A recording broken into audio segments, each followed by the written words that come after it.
So, good morning, friends. Welcome back to Saturday Club morning meeting. And today we have very young dermatologist, Dr. Rima Bakshi with us. She is a consultant dermatologist with special interest in pediatric dermatology, practicing in Baroda. She was IADVL observer in pediatric dermatology, CMC Vellore. She is ex-associate dermatologist with Lilavati Hospital, Mumbai during the tenure of 2019-20. She has won several awards in academics and contributed articles and chapters in reputed journals and books. Her areas of interest are clinical dermatology, pediatric dermatology, lasers and energy-based devices, and dermoscopy. She'll be talking to us about cutaneous manifestations of viral fever, a very important topic considering that during this monsoon season, we get a lot of fever and rashes. So welcome Dr. Rima Bakshi to this Saturday Club morning meeting. You have about 40-45 minutes to talk and we'll have 10-15 minutes of discussion. So over to you, Dr. Rima. Sir. Thank you so much, Satish sir, and a very good morning to all seniors. I'm really glad to present on this platform, and I'll be starting the presentation.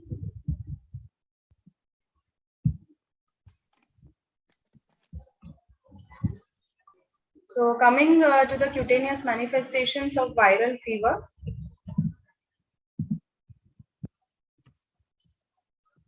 So as we all know, skin is the mirror of internal disease, and dermatology is very much linked to internal medicine. And we have a lot of cases where only having cutaneous features, but there is some underlying systemic cause. So one of such cutaneous feature is a rash on the skin. So coming to the causes of cutaneous manifestations of viral fevers, mainly it can be grouped under three main causes. First one is a rash on the skin. Second one is a pigmentary change, and the third one is a hair or nail related change or an adnexal skin change. So coming to the rash on the skin. So rash on the skin can be a maculopapular rash, it can be an urticarial rash, it can be some purpuric lesions coming on the skin, or it can be some vascular lesions that can come up on the skin. Second one is a pigmentary skin change. So some fevers do present with a pigmentary skin change like hyperpigmentation on the nose or body. And the third one is an adnexal skin change. So we have some causes of hair and nail related changes like hair fall, acute onset of hair fall after the fever, or pigmentation over the nails. So I'll just give a very basic overview of the dermatological terms before starting my presentation. So one of them is what is an exanthem and what is enanthem. So exanthem is a rash which comes on the outside surface of the body or the outward, which is manifested on the skin. And an enanthem is something which comes on the mucosa. So coming to the prototype of a maculopapular or a morbilliform rash. So a morbilliform rash means the rash which occurs in the measles. So it is a prototype of maculopapular rash, and it is characterized by generalized maculopapular erythematous eruptions that are symmetrically distributed on the skin. So morbilliform rash is the prototype of measles, but it is present in majority of the viral infections, and which is the most common cutaneous feature which we see in viral fevers. So what are the common causes of fevers which manifest on the skin? So most common which we see in our OPD as dermatologists are the hemorrhagic fevers. Usually we don't have patients who directly walk into the OPDs. We have patients who are generally referred to us by a general physician or general practitioners, and these are chikungunya and dengue hemorrhagic fever. COVID-19 is an emerging cause, and there are some cases of COVID-19 which directly walk into dermatology OPD as a rash, and which is having a lot of pruritus and which is not responding to calamine lotions or oral antihistamines. Again, one of the causes which I saw a lot in the last 2-3 months is hand, foot, mouth disease. And since it is majority of hand, foot, mouth disease is asymptomatic, so we have patients who come with vesicular or fluid-filled lesions on the hand, foot, and oral cavity coming directly to the dermatology OPD. It is more common in the pediatric age group, less than 5 to 7 years of age. Again, measles, very few cases of measles come to dermatology OPD since they have other manifestations and usually they go to pediatricians. Chickenpox do come to, or varicella zoster virus, they do come to dermatology OPD. Other are rare causes, mumps, rubella, Ebola virus, and Epstein-Barr virus. So this is just a glossary of the terms which I will be using in the next half an hour. So what is a macule? Macule is just a cutaneous skin change or a circumscribed area of change in the skin color. It might be hyperpigmented or it can be hypopigmented. Papule is a raised elevation up to 0.5 centimeter in diameter. Nodule is similar to papule, but it is three-dimensional and it is little bit deeper. We can palpate the nodule very well. Plaque is a large macule with some elevation. So it has a three-dimensional structure. Pustule is a pus-filled small lesion less than 0.5 centimeter. Vesicles usually have clear fluid and these are fluid-filled lesions less than 0.5 centimeter, and bulla are same as vesicles but they are larger in size, more than 0.5 centimeter. So coming to the first one, that is cutaneous manifestations of dengue fever. So why does dengue virus affect skin and mucosa so much? This is generally a common slide for all of the viral infections that affect the skin. So basically, dengue virus is a single-stranded RNA virus belonging to 4 serotypes, DEN1 to DEN4. And there are three main reasons why these all viruses affect the skin. So it can be due to viral replication, which occurs in the macrophages. So skin is a reservoir for immunological phenomenon, and it has a lot of macrophages known as Langerhans cell. So the virus is going to replicate in those Langerhans cell, and that is the reason why skin manifestation is seen in so many viral diseases. Direct infection of the skin, which is very rare, and the third reason is also very common. This is common in cases of COVID-19, where there is an immunological phenomenon which is mediated by the interaction of the virus with the host. So coming to the cutaneous changes. So in dengue fever, we have lesions that can be grouped into three phases. So in the initial phase, when the patient is not febrile, not having any other symptom other than malaise or little feeling of not being well, there is a transient flushing or erythema which involves the face, neck, and chest. This is usually before the onset of symptoms, and that is due to capillary dilatation. The second phase is the febrile phase, or the phase when the patient has fever, and generally the rash begins after 3 to 4 days of the onset of fever, and it is characterized by a asymptomatic maculopapular or this type of rash, which usually it involves the entire body. What we see in dengue is a bright red erythema, and there is a generalized confluent erythema which with islands of sparing, that is known as white islands in a sea of red. I'll be showing the pictures later on, so all of you will get a better idea of the lesions that I'm describing. So the third one is a dengue hemorrhagic fever, the severe cases of dengue where we have purpuric lesions and petechial hemorrhages.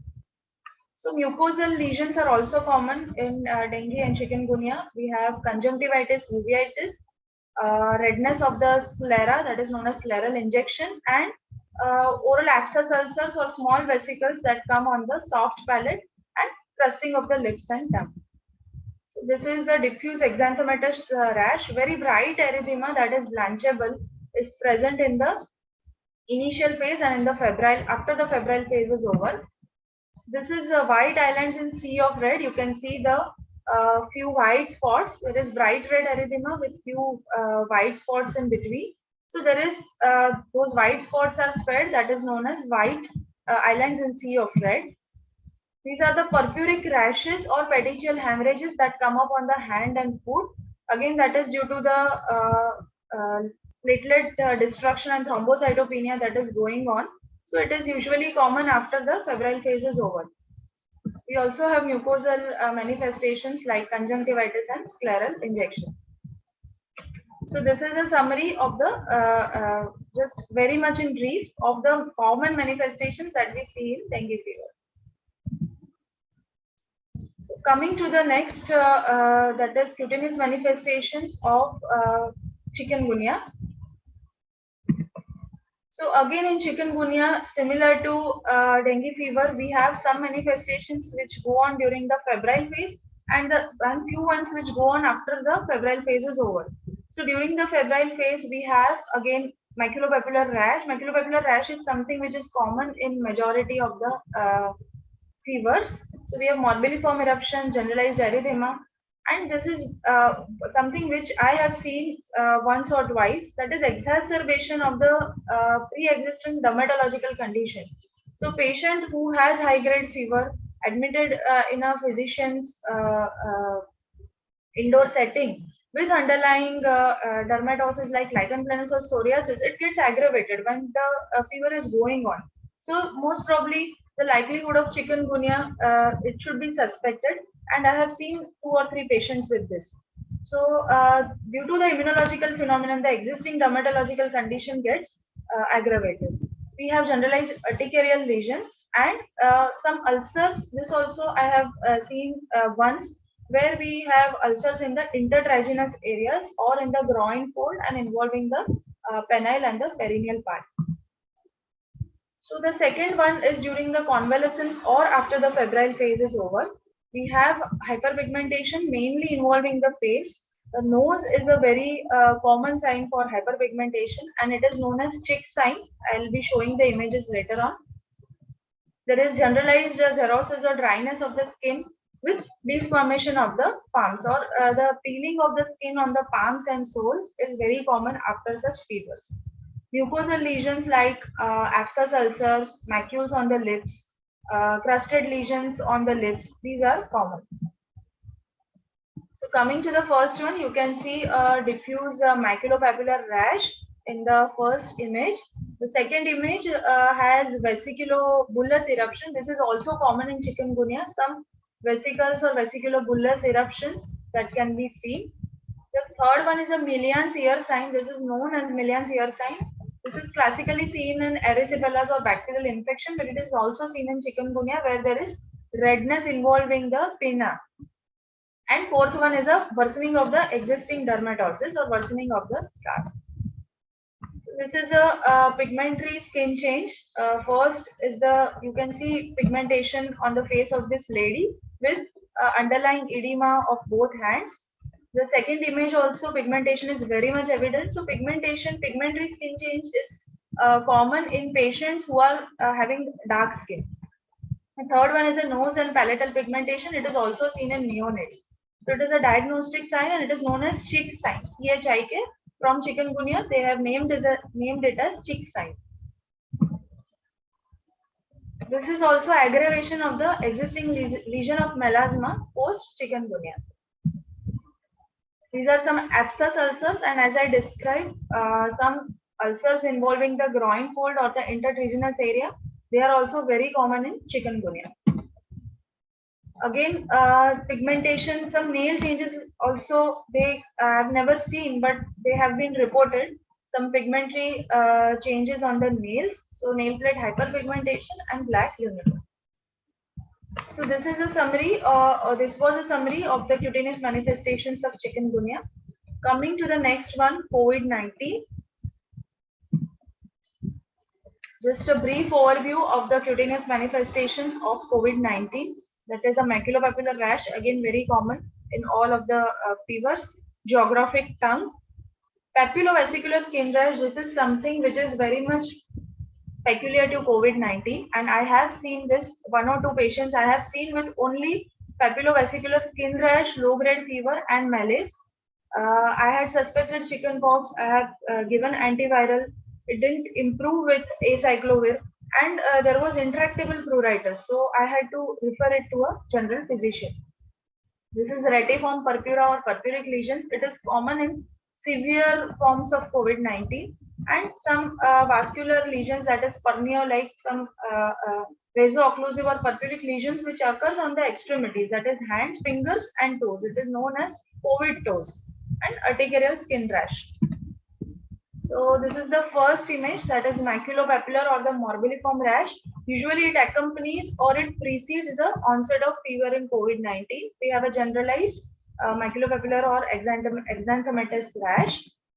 Second one is an urticarial lesion. Again, patient do present with urticarial lesions which doesn't improve with normal antihistamines, and they have accompaniment of malaise, sore throat. Other symptoms are usually there with such urticarial lesions.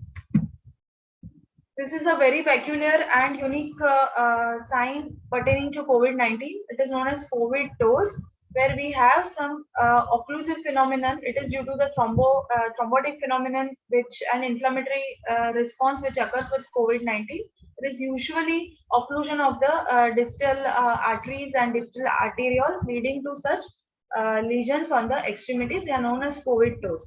More commonly seen on the toes rather than the fingers. Such patients need systemic steroids, and we need to be careful about the other parameters like D dimers to rule out the occlusive phenomenon. This is a papulovesicular skin rash. Again, this is very much unique to COVID-19. We do not have many cases of vesiculobullous rash. In chikungunya, we do get, but a generalized papulovesicular skin rash with itching, one should suspect COVID-19 apart from chickenpox. These are the purpuric patches. So purpura is due to the extravasation of RBCs or extravasation of blood. Again, it is seen in patients of COVID-19 who have other systemic complications or who are hospitalized, who have other raised CRP, raised D dimers, raised DSR. In all these patients, we see purpuric patches. So this was about COVID-19. Now I'll come to the viral fevers with skin manifestations which are common in the pediatric age group. So coming to the first one, that is measles.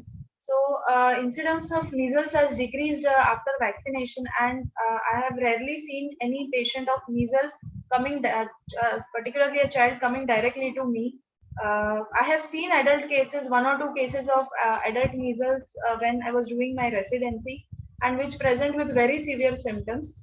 So measles, the typical prototype rash of measles is the morbilliform rash, which begins in the post-auricular region or behind the ears, and it progresses from the face or the neck towards the body in a cephalocaudal manner. So it is bright red. Measles rash is bright red, and it usually starts after the onset of fever. 3 to 5 days after the onset of fever, patient has fever, patient has sore throat or coryza, conjunctivitis. All these are the features of measles. Second mucocutaneous feature is the Koplik spots, where we have a grayish discoloration on the lower buccal mucosa just opposite the second molar. This was about measles, the rash of measles. Second, which I have seen commonly among the pediatric age group, is hand-foot-mouth disease. Hand-foot-mouth, from the name itself, we know it affects the hand, the foot, and mouth.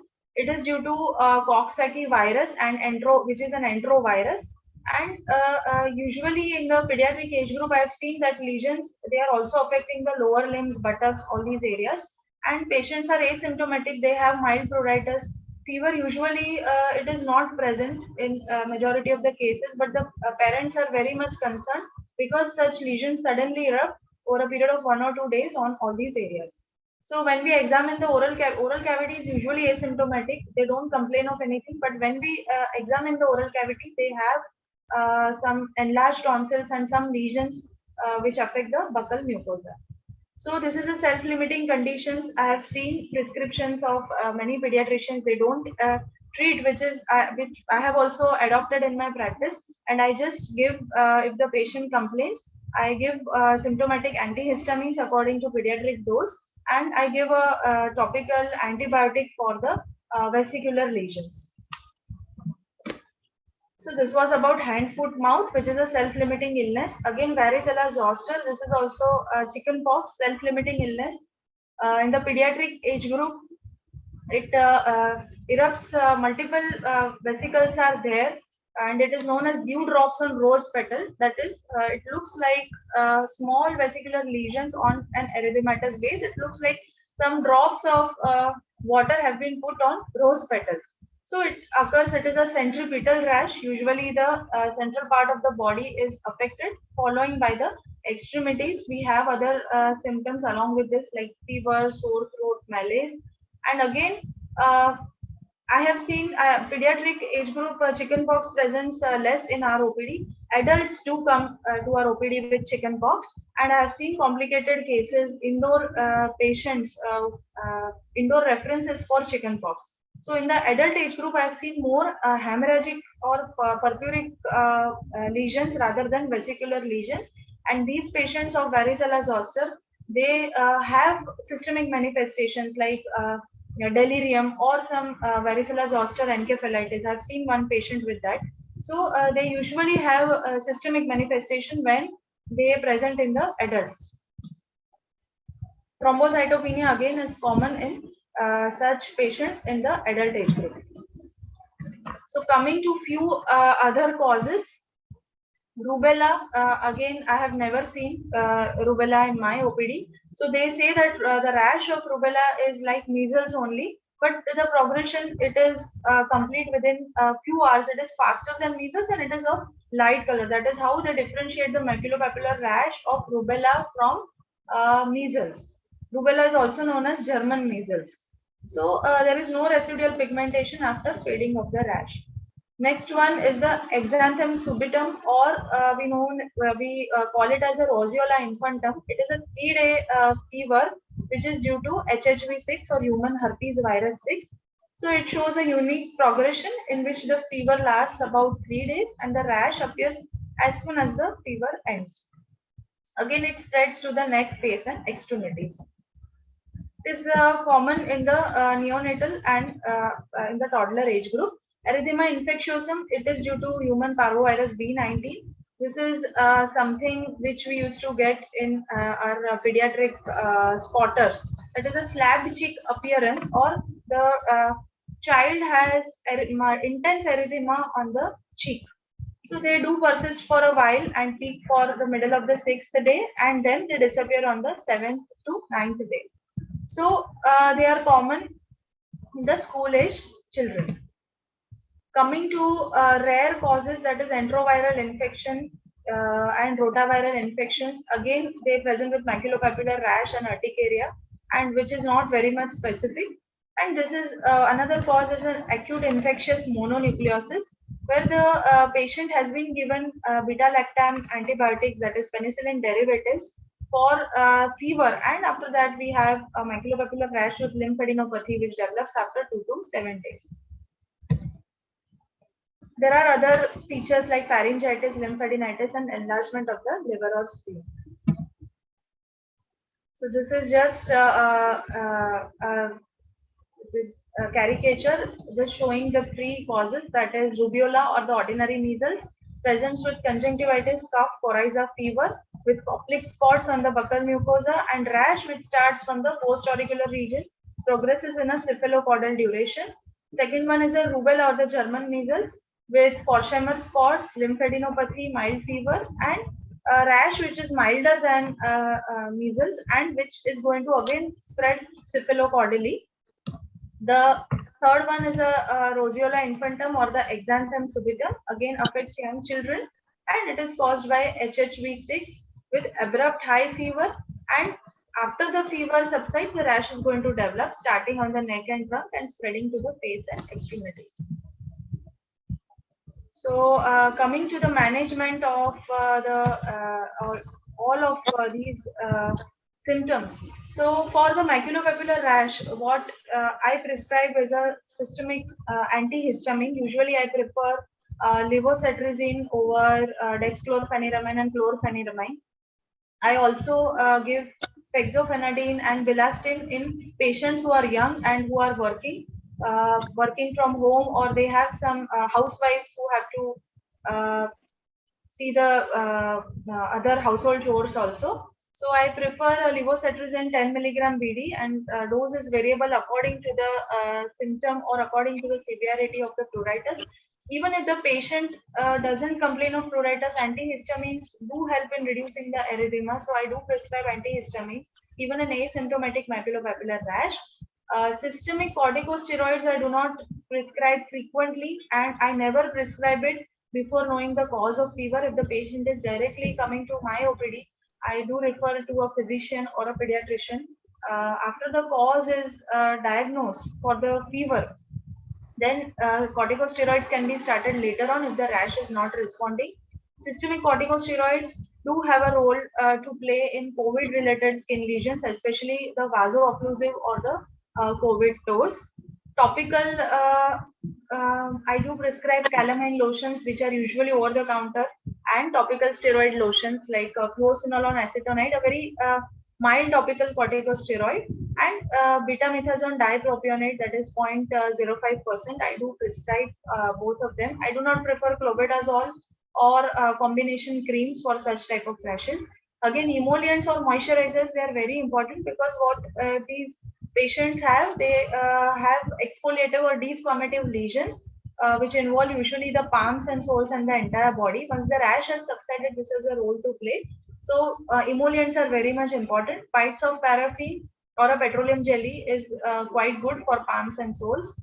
For particularly chikungunya related pigmentation or pigmentary skin change, hydroquinone 2 to 4% based creams and photoprotection is very much important. And main thing is that we have to explain to the patient that all of these rashes are self-limiting and they will subside over a period of 7 to 10 days. A pediatric or a physician referral is very important. So I have just put up a small quiz, and I would request all of you for to unmute your devices. And this is just a small revision also of the presentation. And I'll love if you give all, if any of you can give answers to. It is a very easy quiz, and I would like all of you to just answer to these questions.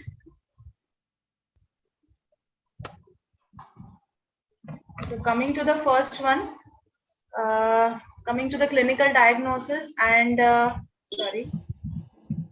name of the sign associated with this. Chick sign. Yeah. Yes, very correct, sir.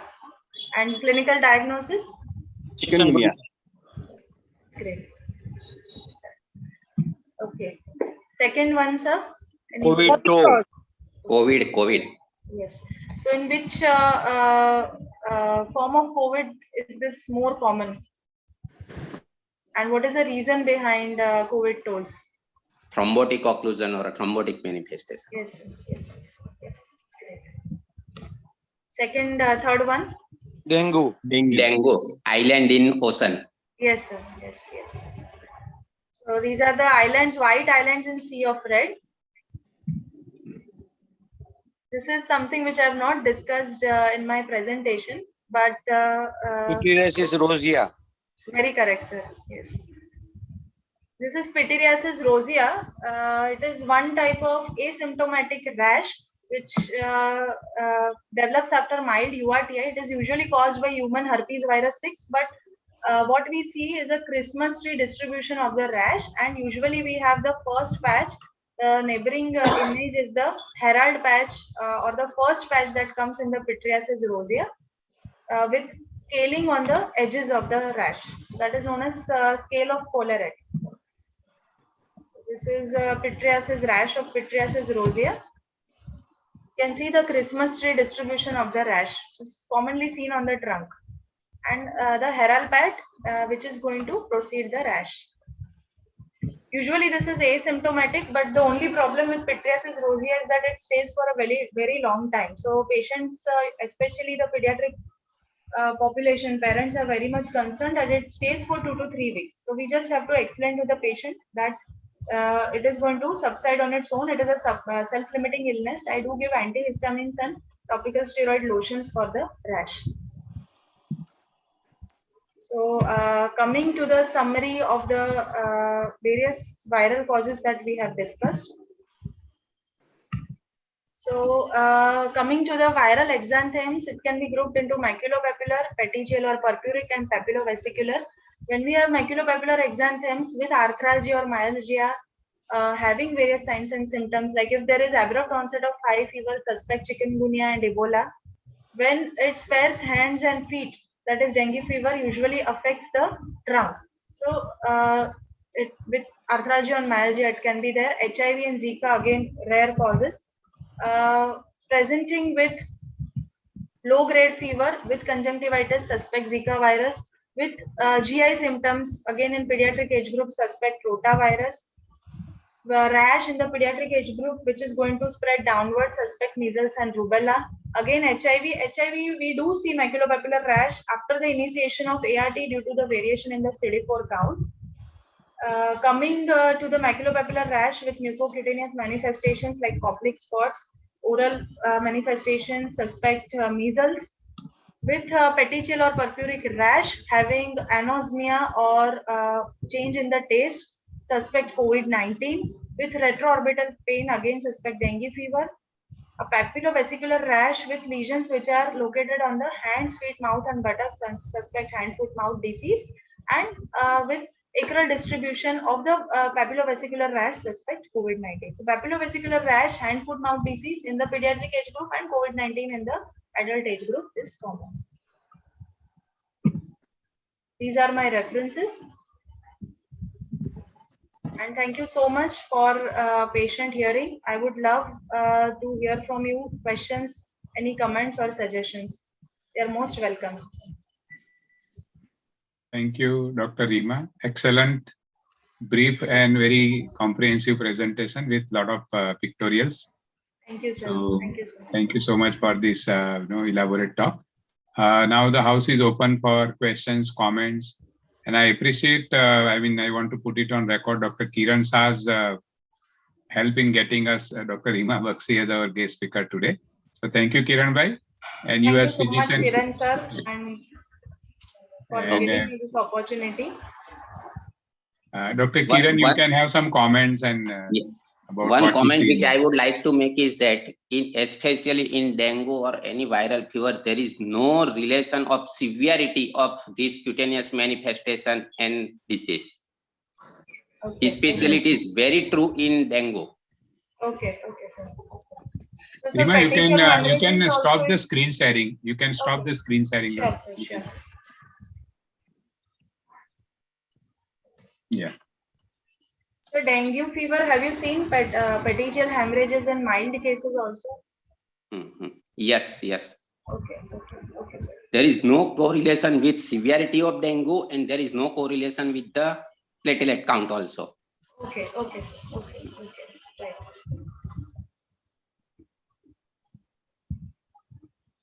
Any other questions or comments?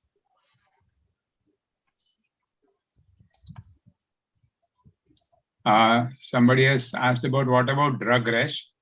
Of course, yes. You were supposed to talk only on viral rashes, but still you can answer this question. Yes, sir. So drug rash, usually it has the drugs, the patient has history of taking penicillin group of drugs or cephalosporins, usually 5 to 6 days prior to the onset of rash. Systemic manifestations like fever, malaise, they are not present. And drug rash has some distribution. It usually involves the extremities more than the trunk. So whenever the palms and soles are involved, and patient has history of prior usage of antibiotics or even NSAIDs like ibuprofen or naproxen, so we should suspect a drug-related rash. And it rarely involves the mucosa except for the severe forms of drug rash like Stevens-Johnson syndrome or erythema multiforme. It usually involves the mucosa, but the milder forms of rash like maculopapular rashes, they involve the extremities more than the trunk. So that is how we can differentiate the drug rash from the viral rash. Rima, how often you see HFMD in adults? Some of my friends across the country have reported mothers also getting HFMD. Yes, sir. I have seen 1 or 2 cases, only 1 or 2, where a cluster of group is present, like 2 or 3 kids having such symptoms. And the mother has developed, I've seen one patient where the mother also had developed papillovesicular lesions on the palms without any other symptom like low-grade fever or anything. Right. Other thing which is reported is that this rashes in HFMD are spreading beyond those, so-called HF hand, feet, and mouth only. Yes, sir. We have Yes, seen sir. them That I've spreading, seen. all over. Yes, sir. I initially when I had seen that patient, I had suspected some other cause. Then I read the literature and I came to know that it also involves the limbs, buttocks, all these things. So I have seen patients. We read a lot about monkeypox and tomato fever and all that. Can you tell us something about that? So monkeypox, they are saying that it is due to like lack of vaccination, but that smallpox vaccine, once it has been stopped, because of that we are seeing monkeypox. And the usually it differs from chickenpox that we have bigger bullous lesions. Chickenpox has vesicular lesions. Monkeypox has bullous lesions, and it is leaving behind a lot of scars, like the varioliform scars. So we have one or two cases reported in dermatology journals with varioliform scars after monkeypox. So that is there. Tomato fevers are very frankly, I've not read any articles on that. Tomato flu, they HFMD is only considered as tomato flu. Okay. These are different terminologies. I also do not know. People do talk about tomato fever. One very much important difference between monkeypox and chickenpox is in monkeypox is seen usually in the center, peripheral parts, means starts from the center and spreads more toward the periphery. Yes. It is yes. more seen in the hands and feet, whereas Right. these monkeypox are just reverse. Yes, yes, sir. Centrifugal and centripetal. Yes, Yes. centrifugal and centripetal. So if there are no more questions or comments, we end the session here. Thank you very much, Dr. Rima. Thank you And so thank much, you all. Satish sir, Kiran sir, and everyone for your patient listening and for your feedback. Thank you. Thank you all. We meet again next Saturday.